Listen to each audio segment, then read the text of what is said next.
સત્યના શિખર ન્યૂઝ હું છું પાયલ બામણિયા। તો જોઈએ આજના મહત્વના સમાચાર। રાજકોટના ઉપલેટા ખાતે સાંસદ શ્રી પરસોત્તમભાઈ રૂપાલાની અધ્યક્ષતામાં થઈ જિલ્લા કક્ષાના યોગ દિવસની ઉજવણી।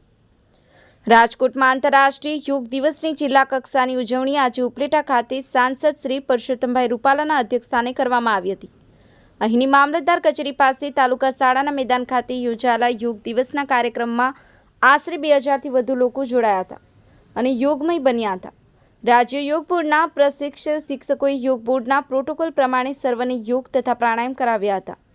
જિલ્લા વહીવટીતંત્રે જિલ્લા કક્ષાના યોગ કાર્યક્રમના તાલુકા સ્તરે કરેલા આયોજનને સાંસદશ્રીએ બિરદાવ્યું હતું। આ સાથે નવી પેઢી વધુમાં વધુ યોગ વિદ્યા સાથે જોડાઈ સ્વચ્છ બને તેવી અપીલ પણ કરી હતી। તો રાજ્ય ઉપલેટાના ધારાસભ્ય ડોક્ટર મહેન્દ્રભાઈ પાડલિયાએ સંબોધનમાં કહ્યું હતું કે આધુનિક જીવનશૈલીના કારણે આજે લોકો શારીરિક, માનસિક, સામાજિક સહિતની ઘણી સમસ્યાઓનો સામનો કરી રહ્યા છે।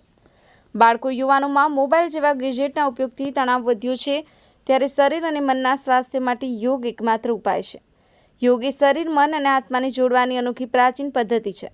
હજારો વર્ષ પહેલાં ઋષિ પતંજલિએ યોગ સૂત્રમાં યોગના જ્ઞાનને રજૂ કર્યું છે। શરીર અને મનને સ્વચ્છ રાખવા માટે નિયમિત રીતે યોગ કરવા પણ તેમણે ભાર મૂક્યો છે।